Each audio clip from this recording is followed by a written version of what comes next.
Um, everyone, welcome everyone, and Happy New Year to all participating in this coffee hour, our first of the year, Senior Counsel Division.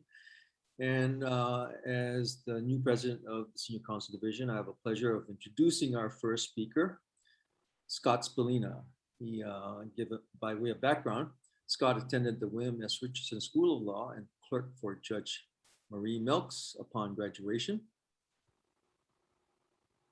Afterwards, he worked in the law firm of Koshiba and Associates before being hired by the Honolulu Prosecutor's Office in 1995. There, at the prosecutor's office, Scott rose to the rank of supervisor of the domestic violence team before he created Hawaii's first elder abuse prosecution unit in 2008. During his 26 years with the prosecutor's office, he has done more than 70 jury trials, prosecuted thousands of felony domestic violence and elder abuse cases, and conducted over 400 presentations and trainings in Hawaii and on the mainland on subjects ranging from jury selection and advocacy, advanced trial advocacy to police officers as domestic violence perpetrators and elder abuse in the care home.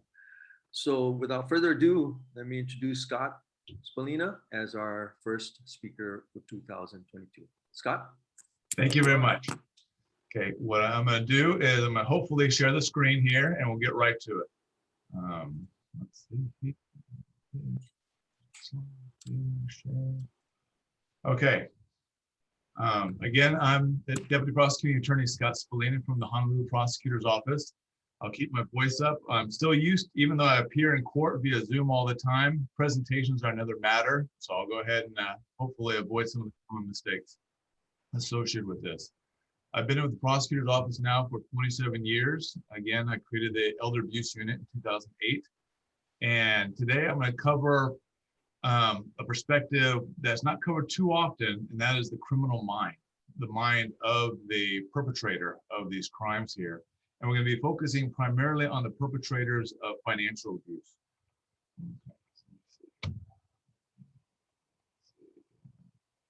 Okay.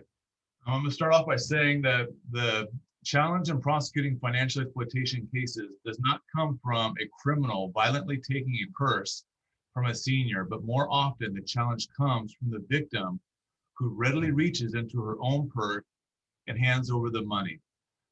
This is the distinction that makes prosecution of elder cases very difficult, is that the stereotypical crime is we want somebody in a mask. We want to be used. We want a tangible or a visible, like there was no consent to do something.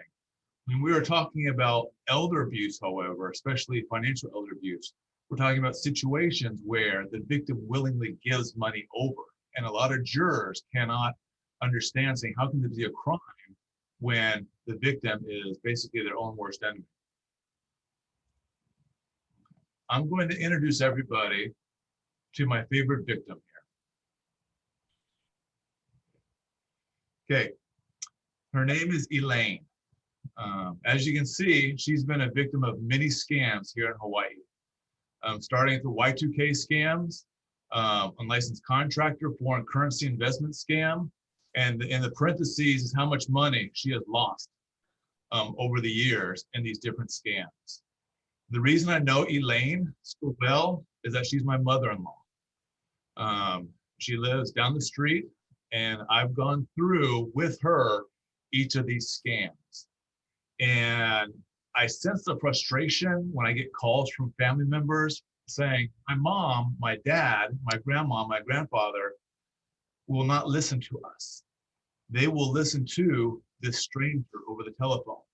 They will listen to people that want their money instead of family members. I know exactly what they're going through because my own mother-in-law has fallen for all these scams. And I have spent hours and hours, days and days, weeks and weeks, months and months, years and years, trying to convince her these are scams. And oftentimes it falls on deaf ears. And my wife, I mean, sometimes I think she's bipolar because I'll come home from work and she'll say, don't get involved, don't get involved. My mom's, she's crazy, don't get involved.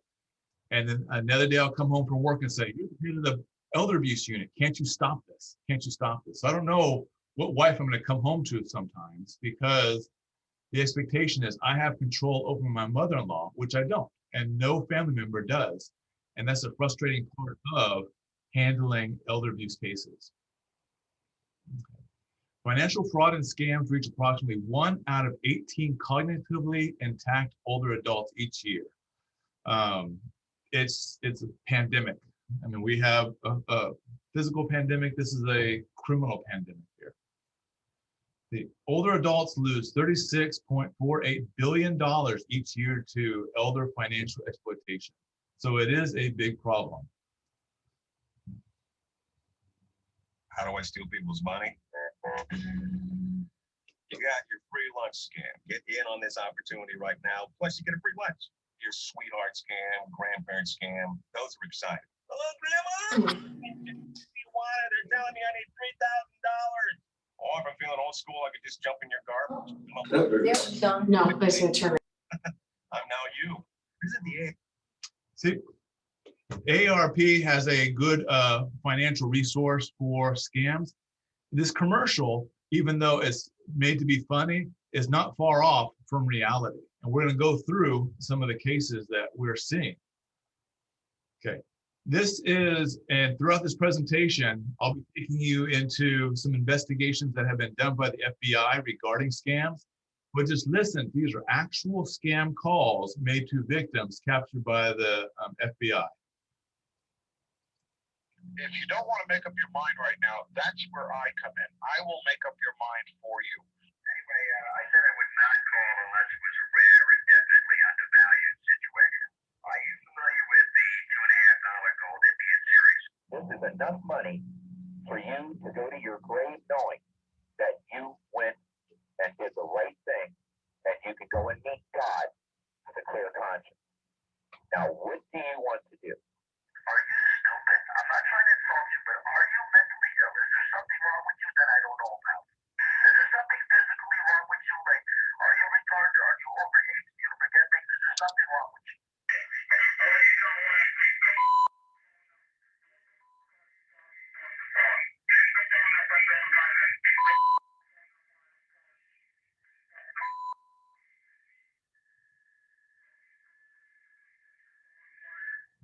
You'll never, ever be anything.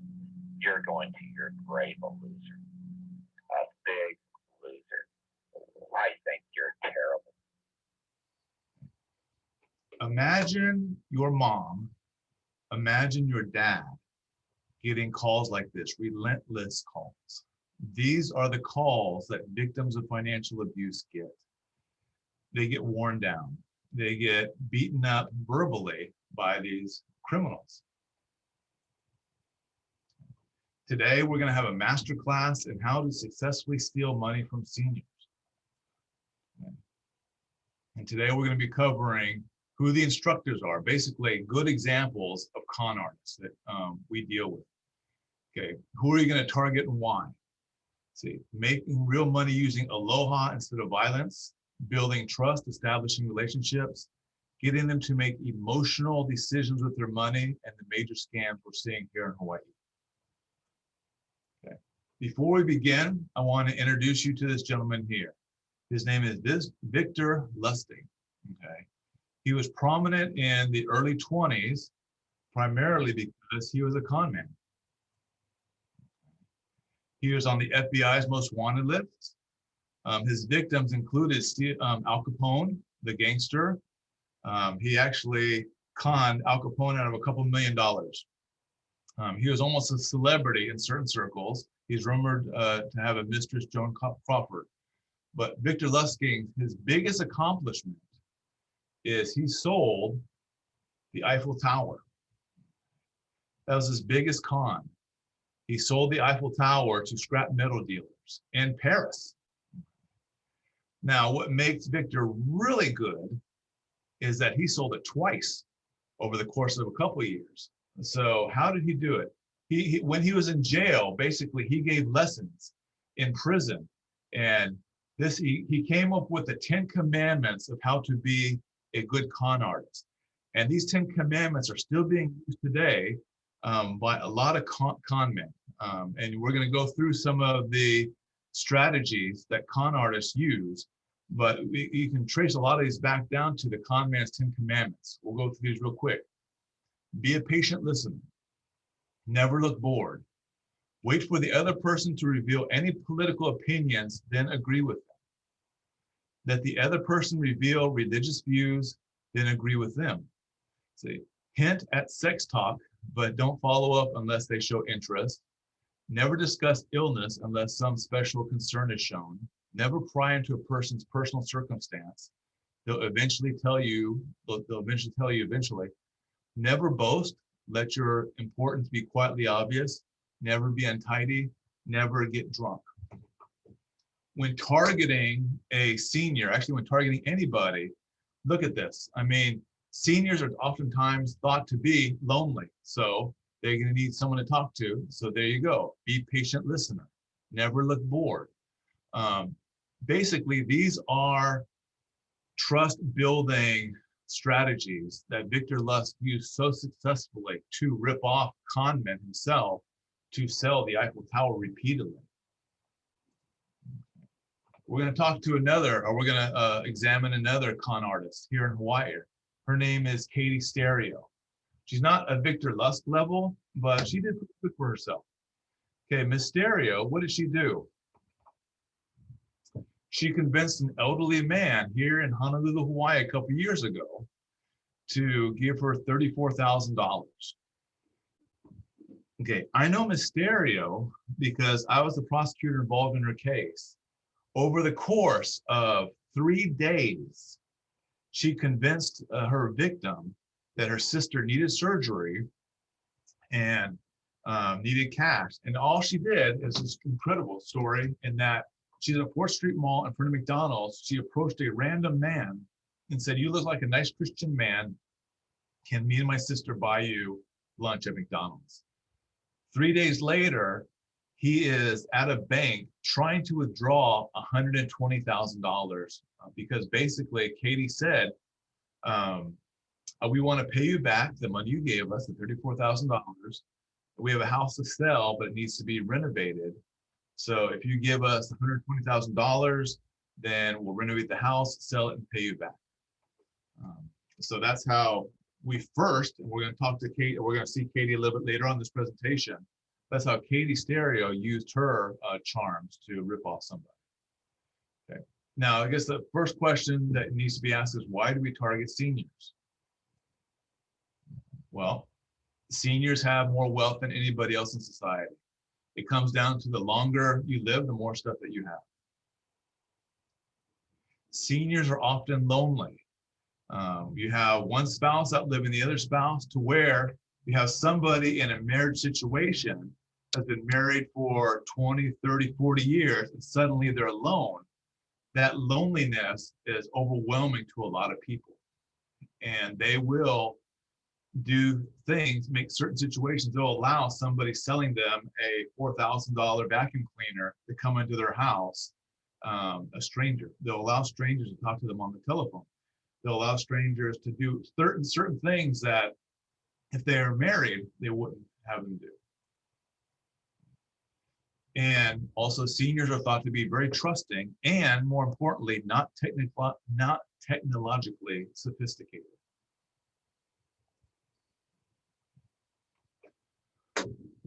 When we talk about elder abuse, we realize that we're only scratching the surface of cases coming before us. I had another slide, another presentation where basically we have on average maybe 150 active trial cases in my elder abuse unit. We realize that's not even a fraction of the cases happening here on Oahu, actually happening statewide, because I get calls from neighbor islands all the time. Victims calling, basically saying, this and this and this happened. I reported to the police and they thought it was a civil matter. Or this and this and this happened to me. I don't want my son and daughter arrested, however. So I'm hearing more cases than are actually coming in. Now, when I say elder abuse, situations like this often come to the forefront. And they make the news. And this clip right here was played repeatedly for weeks on end when it happened a couple of years ago.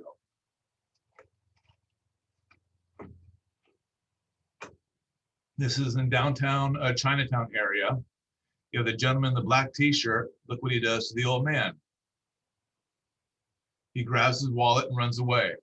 Actually, this case was the second time this has happened. What happened before, oh, here's another case right here. Look at the man in the red t-shirt. He just walks up, grabs the wallet from the old man who was getting out his stuff for the bus pass. These are cases that you see the media just want to glom onto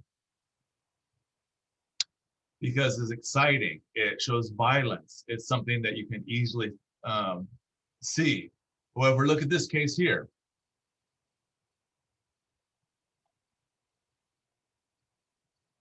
Let me pause this real quick. The situation is you have an elderly couple in their home, relaxing. You can see that they're watching Jeopardy on TV, and you have a lady knocking on the door. Now watch how this lady starts her con.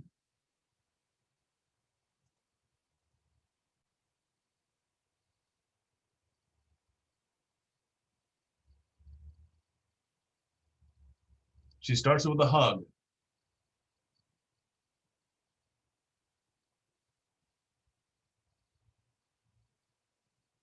She walks right into the house and starts talking. Says, "Oh, Auntie, long time no see. You come back from Vegas. I mean, she's like Portuguese to the max. She's talking completely. I mean, she has control of the situation. She walks right in. And these are strangers. You can see the elderly woman. She's wondering, who the heck is this woman here? And you have the perpetrator just making house. Just making house, talking story, just basically being Portuguese. And then what's going to happen is that her husband is going to approach the door right here, Dino Costello. And she's going to say, hey, come on in, come on in. You remember my brother, Dino. Now, what the tape will go on to reveal is that her husband will take the elderly couple into the back part of the house. Dino's going to come in. His con is basically looking at the ceiling, saying, hey, remember the ceiling work we did? You saw the water damage. He's going to walk right into the back bedrooms. And that will allow, now, I'm sure you've guessed who this lady is. This is Katie. We met her before. She was the young lady that stole from Stanley Ho a couple years prior. She was on probation actually for that when she committed this crime here. And so she got 10 years jail for that. Because what Katie did is when her brother took the elderly couple back into the back part of the house, she went into the woman's purse, grabbed her wallet, and then excused them. Then they left the house and they went to third floor Ala Moana and started buying Cartier and all those fancy things there.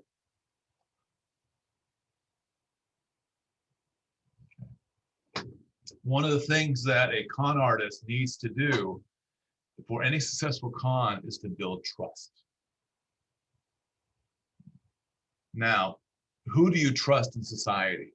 Who would a senior trust? Right. Well, a senior would trust a caregiver, obviously, and we do have a lot of caregiver abuse.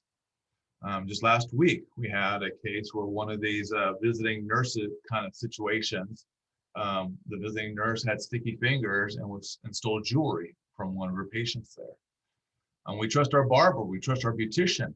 We've actually had cases where said barber, said beautician, had her senior client start investing in cryptocurrency because you hear about cryptocurrency all the time. So it must be so easy to make money. The problem is that the beautician knew nothing about cryptocurrency and just took the money. And basically it's theft by deception. We trust our family members. And then we're going to go later on and talk about family member abuse going on there. People that are good over the telephone, we trust them. see, we trust our lawyers, we trust our financial planners, we trust the clergy, and we're seeing more and more, although it's sometimes very difficult to see the light of day, these cases that happen in the church. But think about this. If you're building trust with somebody, who would you trust more than somebody that believes in God like you, that you see every Sunday or every Saturday at the temple, synagogue, or church? So we're seeing a lot of parishioners preying on parishioners. Not so much priests preying on the parishioners, but you establish instant credibility and instant bond by having a common interest. And church is a common interest. So you see a lot of con artists either advertising in church bulletins for like work, and they never do the work or whatever, but they're trustworthy, right? Because they believe in God, they go to the same church as you do. Grieving. We trust people that are grieving with us. And we've had cases where you have individuals trolling cemeteries, going to Temple of the Valley and seeing people grieving. You can tell who's grieving, newly grieving, because they have all the flowers on the gravesite. And then you go up right up to them saying, "Oh, you lost your spouse also, or you lost someone you loved also. So did I." And they just point to a random grave like that. How do you feel? I mean, I'm lonely too. And we've had cases, actual cases, where you have through the grieving, and they're grieving as well, you have this trust building, this bonding, to where we've had strangers be able to move in with people that have been recently widowed, and taking advantage of that way, because that's their gate in. I mean, that's part of the whole trust building right there. Okay. Alluding to this earlier, but our number one financial abusers are family members. And the reasons are pretty obvious, in that family members know where the money's at. That's what it comes down to. Family members know what the money's at. Children, especially, are difficult because they can rationalize. If you ask a child, "Did you steal from mom and dad?" They're going to most often say, "No, I didn't steal. I only borrowed. Without asking them. I only borrowed it." Or, "I'm going to get it when they die anyways, so it's not really theft." Or a popular one is that, "Oh, I do so much work around the house, so I'm owed this money. Or, "They were bad parents." So children can rationalize the heck out of anything. And oftentimes that's what they do. They feel they're owed this money. They feel that they don't have to pay back mom and dad. And unfortunately, what happens is oftentimes parents do not report these cases, or they report them initially, and then they say, "No, I don't want to have my son or daughter arrested. Oh, he promised he wasn't going to steal anymore." And we had this one individual who had $12,000 taken from them. He made the police report. We were about to file the charges, and he said, "No. I think he learned his lesson." And 2 months later, the police were called on another case involving him, where he went from the dad, now he's preying on the aunties. And so then the dad changed his mind and said, "Now I will prosecute as well." It's like when you're a kid. Like when you're a kid and you steal from the cookie jar that one time and you get away with it, you don't stop stealing from the cookie jar. You got away with it one time, you're going to keep on stealing. And that's what family members who steal and are successful in stealing from mom and dad, that's what they do. It's not a one-time only thing. Kids are master manipulators. They make so many promises to their parents about, "Oh yeah, I'll find drugs. I'll get off of drug treatment. I'll get on drug treatment. I just need drugs right now. But then next week, I promise I'll go into rehab." Or, "Oh, I owe this money to this gambler, and he's going to beat me up. But after I pay back, I'm not going to gamble anymore. I'm not going to go to the game rooms anymore. I promise you. I promise you this. I promise you that. I promise you I'll come home every night now. I promise you. Broken promises. That's what all these parents that have these kids that steal from them hear. This is broken promises all the time. Because parents, and I'm a parent of 2 kids, we like to believe the best in the children. We view our children as when they were young. It's funny in that I had to move offices recently. And so all the pictures on my wall are of my daughter when she was like 10, 12 years old. My daughter's 21 years old now. I don't have any new pictures of her. I still view my daughter has a cute 12-year-old, and my youngest one is a cute 3-year-old. Now my daughter's 21 years old. My youngest one's 13 years old. They're not cute anymore. They're a pain in the butt. But I come to work every day and I see the pictures and, oh yeah, they're so sweet. They're so sweet. So then when I come home, that I'm brought back to reality. Okay. This chart here, what's interesting is that you look at who's abusing the seniors. The gold lines represent the family perpetrators, and the blue line represents the stranger perpetrators. And you see just overwhelmingly who spends money of who spends money of our victims. It's the family members, overwhelmingly. Forged checks, more strangers do that, I believe that. Forced victims to sign, family members. Stole money from victims, family members. That's how big a problem it is. See, going back to building trust, we're going to talk about this a little bit here. And remember, because we need trust. Oops. Let me get back here. Excuse me. This individual right here, Bruce Ramada, he was a financial advisor. And so he is in a trusted profession.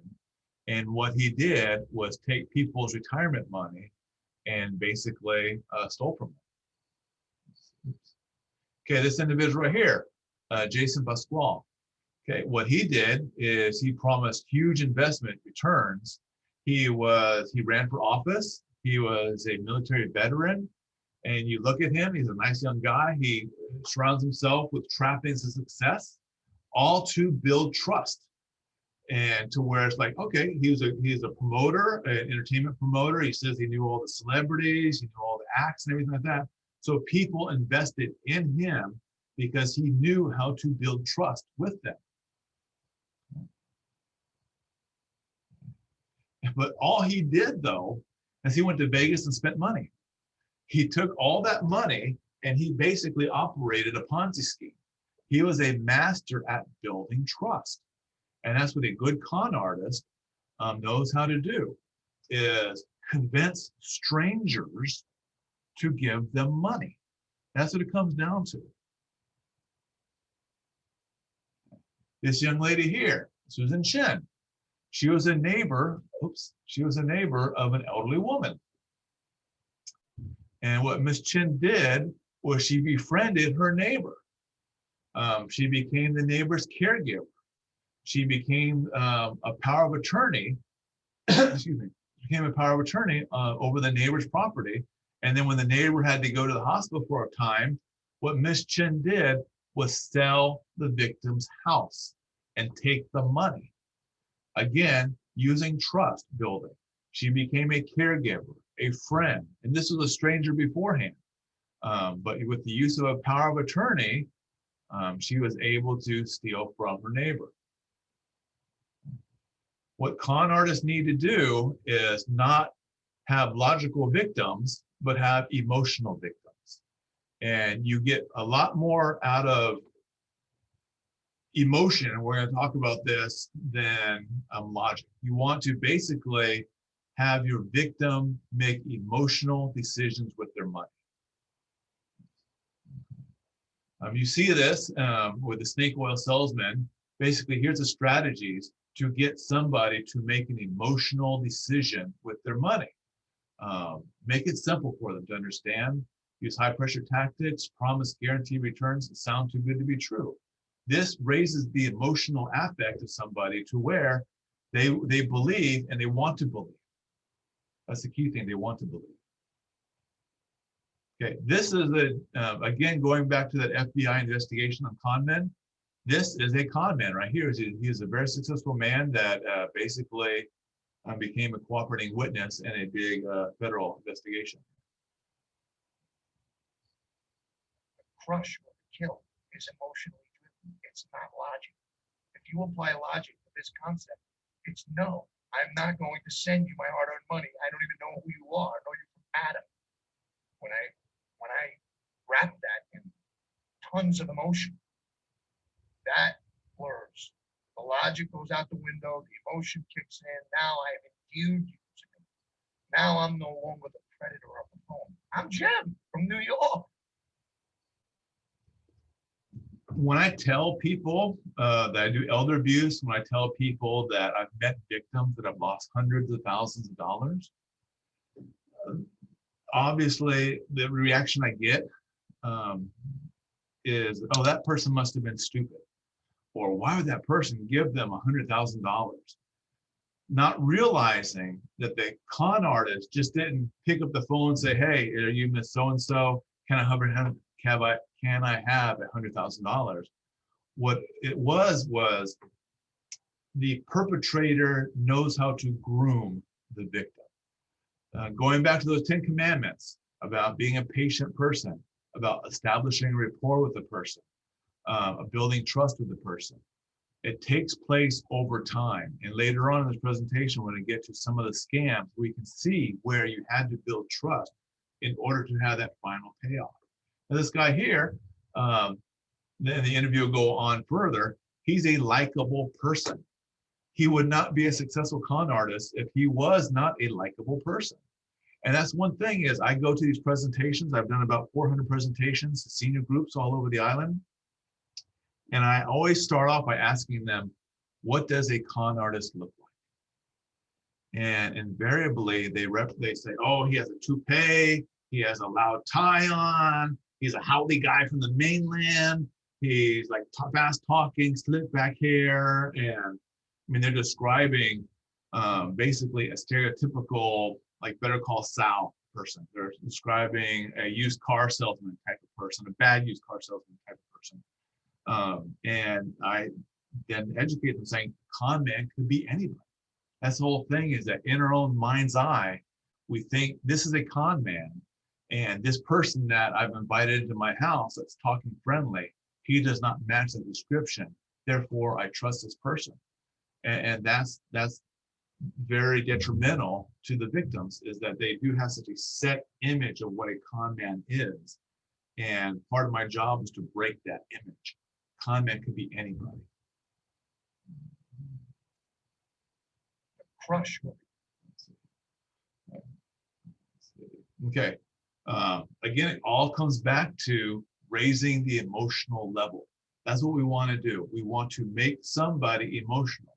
Just like when you go into a used car lot, they don't want you to leave that car lot. They don't want you to go home, do your research on Blue Book, or call the car factory with that. They want you to stay there and make that decision now, because I can give you a good price today. Or I'll call my manager, he'll give you a super good price. Do not leave, do not think about it, do not use logic and common sense. I want to give you the deal of lifetime because you remind me of my own dad. And I love my dad, God bless him. He was an Army soldier. I served in the military as well.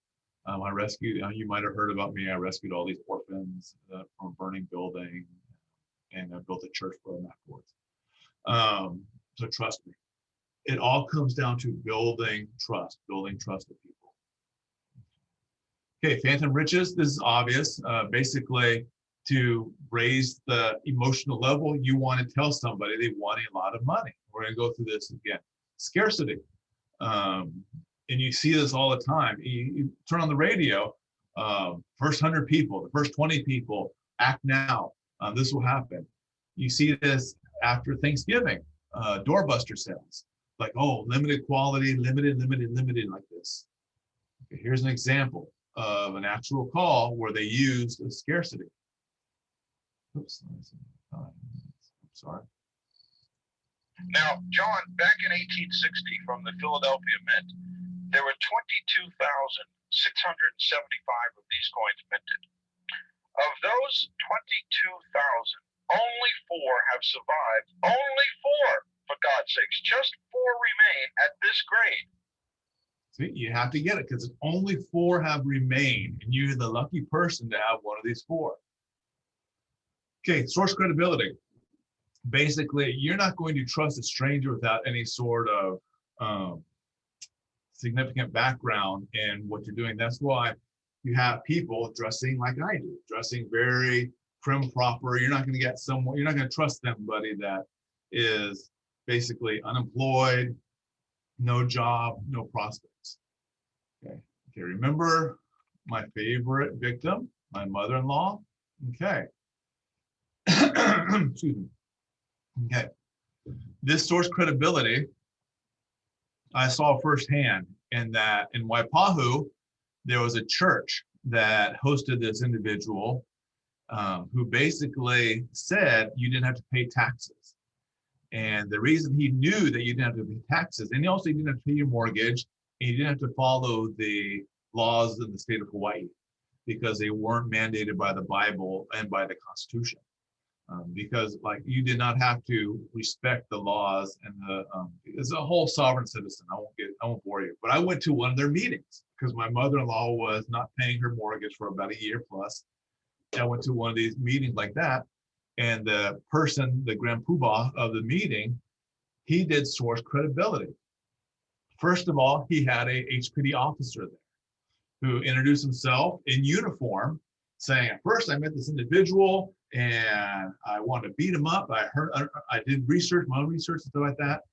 And basically, and I was there, he didn't know who I was. And he eventually left the force because I reported him to Internal Affairs for source credibility a thing. Anyway, different story. But what the main con artist did is that I spent over 20,000 hours looking at the tax code. I know this better than any tax lawyer. I know this better than this. I know this better than this. I know this better than this. So he was doing source credibility to where he did source credibility. He was Hispanic. So then he played the whole race card, saying, I know what it's like to be a minority. And like you people, even though I'm from the mainland, I know what it's like that I've been discriminated against as well as being Hispanic. And so he was a master at trying to build credibility, and he was very successful. And my mother's house got foreclosed upon. And he was very, very good, but just the whole source credibility was very interesting. Okay. Again, it comes down to who do scam artists try to represent? What companies do they impersonate? They impersonate the big ones. Amazon. Everybody trusts Amazon. Everybody has used Amazon. Social Security Administration. These are companies, legit companies, that scam artists pretend to be from for that whole source credibility. Okay, we're gonna go through this. I want to look at my time here. Okay, what are the top scams in Hawaii? We're gonna focus on the top couple right there, which are the advanced fee frauds. Everybody knows advanced fee frauds in the form of lottery scams, where basically you are told you won money, but you have to advance a fee first before you get that money. What this letter here and this credit card is an example of a case that came to my office. I'll say real quick, this lady, she won $4 million. That's what the letter said. She won $4 million, and to prove that she won $4 million, she got the credit card with $4 million on it. The thing is, she had to send money to activate this credit card. And then once she activated the credit card, then she'd have the means to withdraw the money from the credit card. That was a scam there. And she basically sent them $200 to activate the credit card. That was the advance fee that she had to pay. Then she got another letter saying, oh, we forgot about this fee. It's only $100 more. So she started giving more money, more money, more money, more money. Just like anybody that's played the slot machine, you never walk away from a slot machine until it pays off because you've invested money into that slot machine. And that's what this woman had done. She started to chase her money. She started going to the post office almost daily to chase the money, because if she stopped paying, then she would never get that $4 million back. And what happened is that she showed up in my office with her friend, who was an attorney in town. And basically they came to me, and she had gone through $160,000 she had taken. and that was her husband's retirement money, and the money that they had set aside for their disabled daughter, a trust that the parents that she and her husband were building for the daughter. And the reason that she came to my office at that time was that she went through the entirety of their money and she hadn't told her husband yet. And so they're wondering if I could somehow get the money back before she had to tell her husband that he has to go back to work. Okay, this young lady here, she basically was told that she won money from the Publishers Clearinghouse, so she wired them $30,000. Obviously, it wasn't the Publishers Clearinghouse, but again, it goes back to that source credibility, and that they said it was Publishers Clearinghouse, and so she had to advance that fee to get the millions of dollars, $30,000. And I get stories like this at least a couple times a year. That's how prevalent it is. And imagine the cases I don't get. Okay, well, this case here, let's see. New at 6, the victim of a sweepstakes scam is coming forward to warn other potential victims. The retiree says he lost his life savings in the scam. Rick Daysong reports. For Daniel of Mo'iliili, the deal was too good to be true. Back in February, he received a phone call from someone from the mainland saying he was with the Publishers Clearinghouse and that he had won $20 million. The caller said that all the 80-year-old retiree had to do was to pay the federal taxes and other expenses. I was so excited, but I'm not sure. I mean, really know or not. Daniel says the man called him every day for several weeks, convincing him to send payments by buying Amazon gift cards.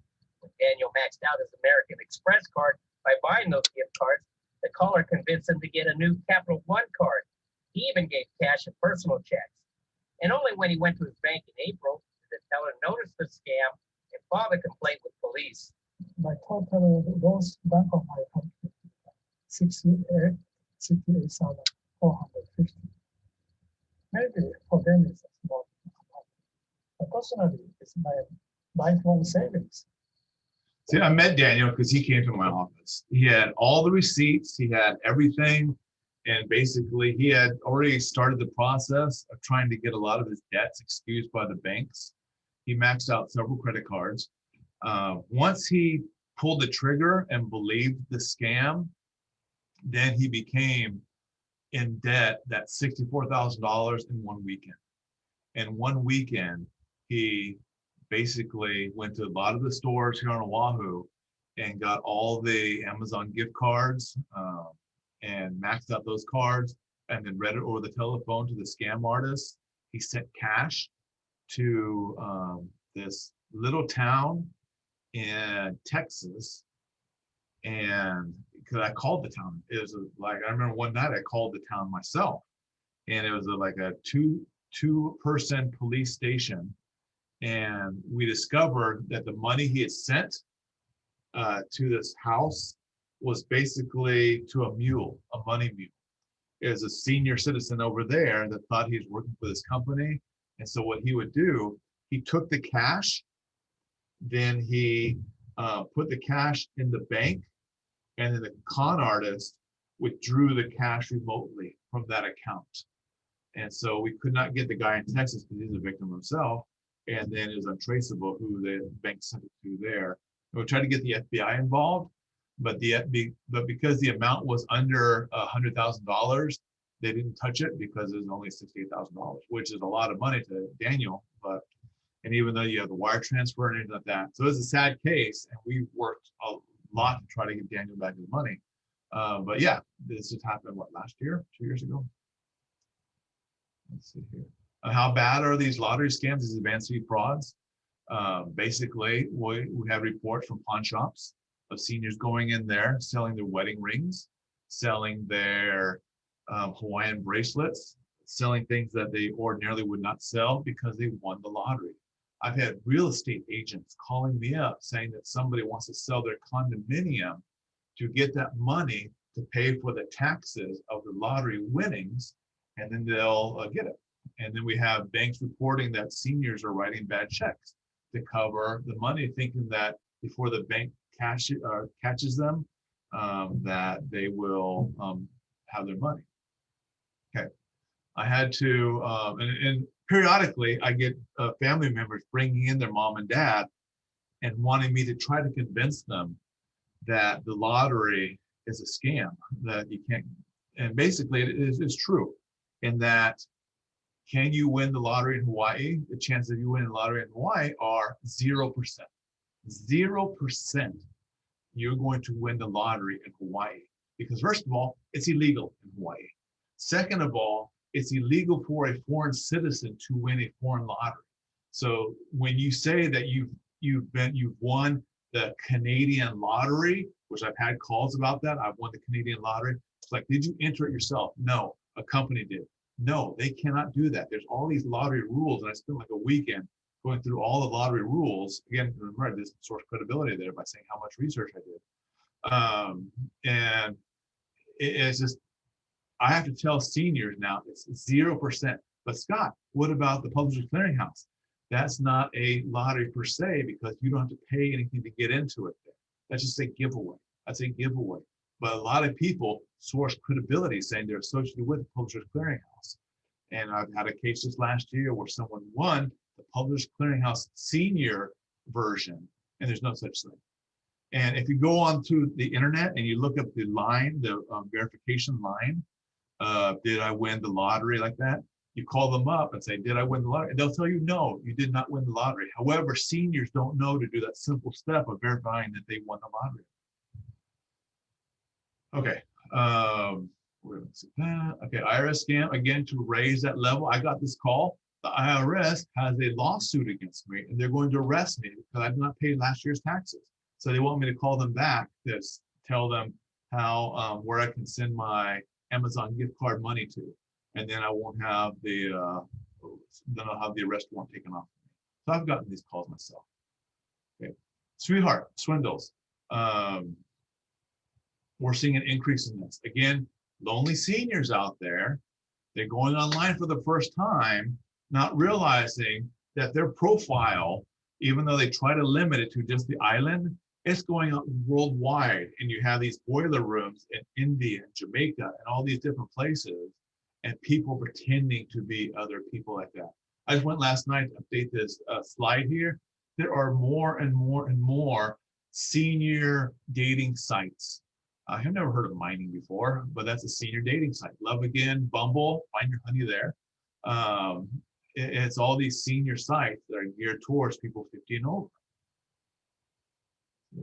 And this is an interesting slide that came across here.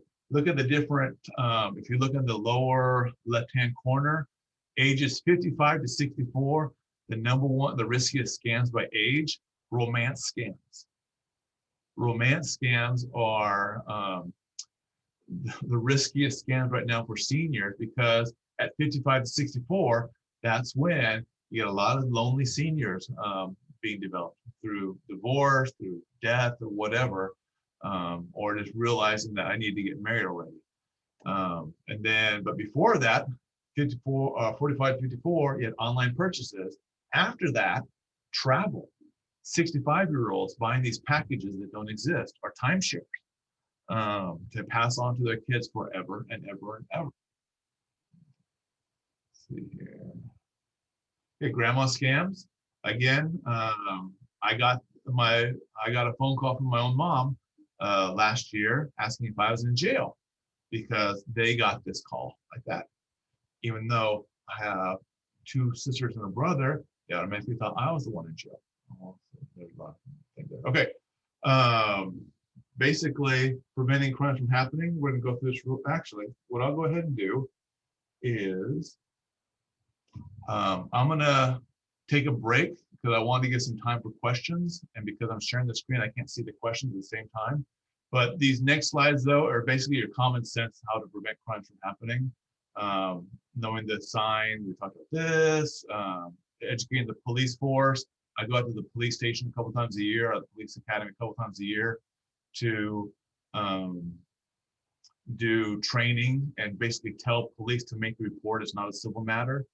Let's see, and then I always encourage seniors to do estate planning, get those trusts in order, get the wills in order, be careful who you get POAs to. because we just see so much abuse and all these things like that. I just earlier this week, it's only Thursday, I was dealing with somebody that had a new person sold their house, and yeah. Okay, building multidisciplinary teams. We're a little bit lacking in that. We have one in Hawaii right now, but we need to do a lot more building on that there. And then for seniors, the number one tip I tell seniors, especially in Hawaii, is they need to learn to be rude. I mean, seniors are just so friendly here. My wife, local Chinese, she is rude to me, but nobody else. She will talk for hours on strangers. She'll meet people at the door and anything like that. It's like, no, you need to be like me and just rude to everybody.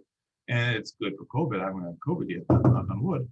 But seniors are so trusting that they allow things to happen that shouldn't happen. But anyways, okay. So I'm going to break from here. I'm going to stop sharing the screen here. Okay, sharing the stop. Okay, and I'm going to open myself up to questions. If anybody has questions, because I know we're running short on time. I hate when things go over. So, any questions? Let's see here. I'll open up the chat. All right, no questions. Okay. Or you can also shout them out as well. That's pretty much all I have, though, presentation-wise. I want to give myself time to, excuse me, answer any questions anybody has.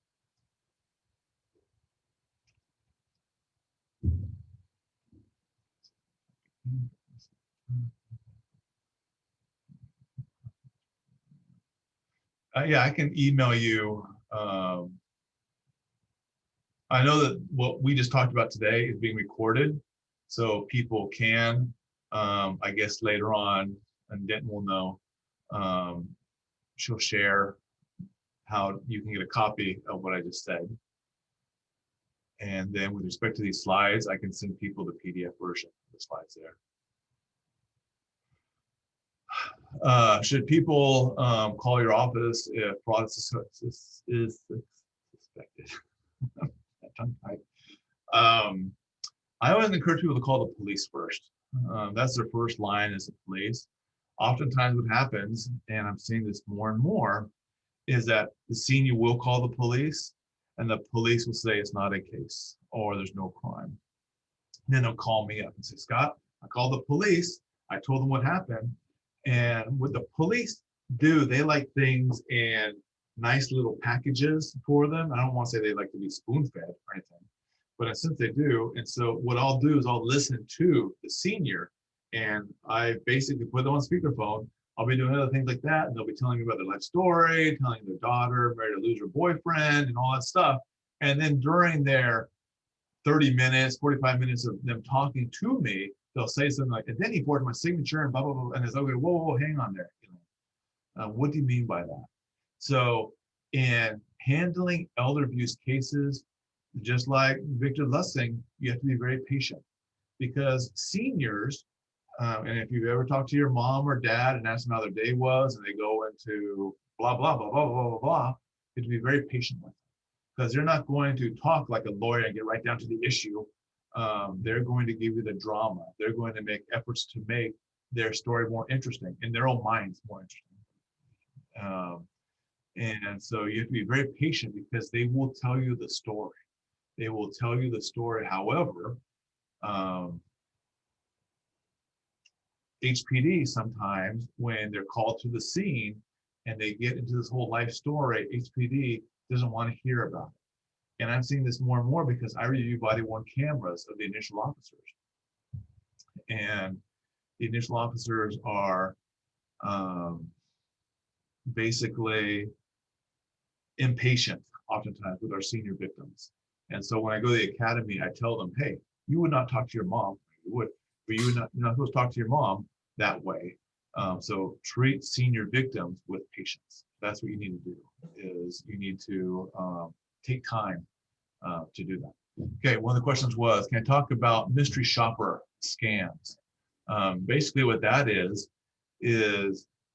seniors get solicited to be a mystery shopper, meaning that we want you to test out the system. We want you to, so we're going to send you money. So we're going to send you a check. We're going to send you a check. You go to the bank, you cash that check, and then you send, and then you keep a portion of that check, and then you send the rest back to us because we want to test out the banking system. We want to test out Western Union. We want to test out something. And so you'll be a secret shopper. Don't tell anybody that you can do this. You just go to the bank, and we're going to send you a check. And so then you get this check. It looks like a legit check. And then you start thinking, okay, if it's not legitimate, the bank will tell me. So you take this legit looking check down to the bank, and guess what? The bank cashes it for you. And so you might be thinking, oh my gosh, it's legit. So I'm going to take that $700 because I deposited a $1,000 check. I'm going to take $700 and we'll wire the $700 back to these mystery shopper people like that, and I get to keep $300. Then a couple days later, the bank contacts you and say, hey, that check turns out to be a bogus check. You owe us $1,000, or you owe us $700 like that. That's the whole mystery shopper scam. Is the victim thinks that they're part of this like mystery shopper thing, and in actuality, they're just basically wiring money, and they're going to owe this money later on. That's it. How do you assess?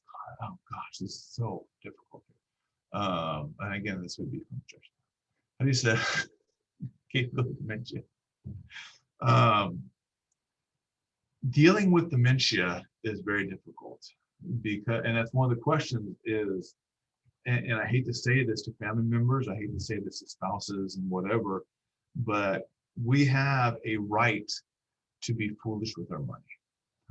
I see this oftentimes when you have an adult daughter. Let's say I've had a couple cases where they discover that their dad has married a bar girl, like 30 years, their junior. And the dad is paying for this bar girl's car and her condo. And if you report this to the police, the first question, they're going to go to the dad and say, "Are you a victim?" He says, "No, I'm a victim all day long, but yeah, I don't want her arrested. She's my wife. She's this." So it comes down to the whole Anna Nicole Smith, where basically, was he being a victim or was he being extremely lucky and happy? So dementia cases are very difficult because you can be diagnosed with dementia. But the thing is, though, it's like a spectrum. And I'm not going to get too medical because I'm not a medical doctor. But basically, you can be diagnosed, but that doesn't make you incompetent. And so you can either go to family court and be declared incompetent, and I call that the nuclear option, because it all comes down to improving a case criminally. Does the defendant have the state of mind? Did he intentionally or knowingly know that his victim did not give him permission to take the money? And he can turn around and say, like, well, listen, he was doing his own banking. He was living by himself. His family, they say now that he suffered from dementia, but then why was he allowed to drive the car? Why was he allowed to do all these things like that? I didn't know he had dementia. I didn't know he was incompetent. So that's going to be the legal defense. So the nuclear option is to have mom or dad declared incompetent, treated like a child, get a conservator over them, and then they're safe. But until then, a lot of seniors are their own worst enemy. I'm working with another attorney in town he has an acquaintance of his that he has like 7 properties, and he was forced to buy an 8th one. And it's like, is he competent to do these things? And it all comes down to and then you have undue influence. You have all these things like that. So it's very, very difficult. And the criminal justice system is not equipped to handle a lot of dementia type of cases. And so, so that's the best thing. And I can talk to Judge Town further on that one there, and maybe him and I are all steal his ideas if he has good ones to be brought in. See, what do you suggest banks do? Cases report HSBA. Okay. The question is basically, you have a bank reporting stuff to APS, and APS, God bless them. I mean, they're a good organization, but their criteria is very narrow. And that adult protective services, they're like the CPS, but for adults. Their criteria is that the victim has to be vulnerable or dependent. Vulnerable or dependent. It should be from and or. Vulnerable or dependent. And so you get a lot of people calling APS describing that, hey, my neighbor, she's been giving a lot of money to her niece or whatever like that. She's gonna become destitute if she keeps on giving money to the niece. So then APS will start asking questions. It's like, well, this neighbor, can this neighbor get around by themselves? Oh yeah, neighbor seems physically fit. Okay, can this neighbor, they'll ask all these questions to determine that the neighbor is not vulnerable or is not dependent, and therefore APS can say, okay, well, it's not within our jurisdiction. Because they have to limit the cases they take. And so it's very difficult. So a lot of cases that APS gets are more neglect kind. Now, what we're trying to do, we've been doing this for years and years and years, is we're trying to get APS and HPD on the same page. Because I used to get all the intake from APS, to be getting faxes, like every day, multiple faxes. I don't have time to read all the faxes like that. And yet there should be a better conduit between APS and HPD. And we've been trying to work with the different administrations over at HPD, but they've had a lot of turnover. And they're like short, gosh, 300, 400 officers. And so they're very short like that in personnel. But my dream, if I had a couple of wishes, would be that APS and HPD would be housed together in some sort of, or basically share an office or whatever, to where suspected criminal cases that are reported to APS can have a better link to HPD. And there's a lot of logistical things, because it also depends on where on the island the case happens, because HPD has divided the island into different districts. I know Maui is doing a good job trying to stay on the same page with APS and HPD, or their MPD. Oahu needs to steal some ideas from Maui.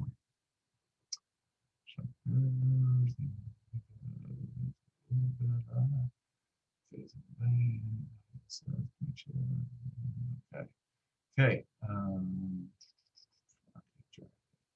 Okay. So I don't see any.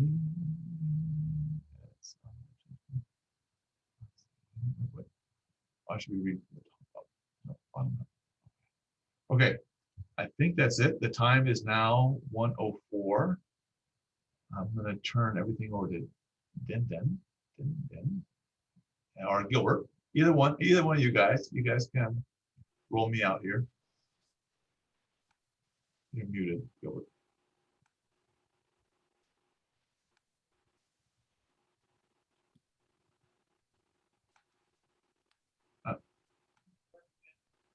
Hi, Scott. Thank Hey. you very much. Thank you very much for a wonderful presentation. I think you got lots of positive comments, and we look forward to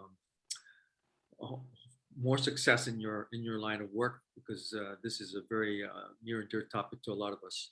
Thank you very much once again, and hopefully everyone have a very safe New Year's, and best of health to everyone. Thank you. Happy New Year.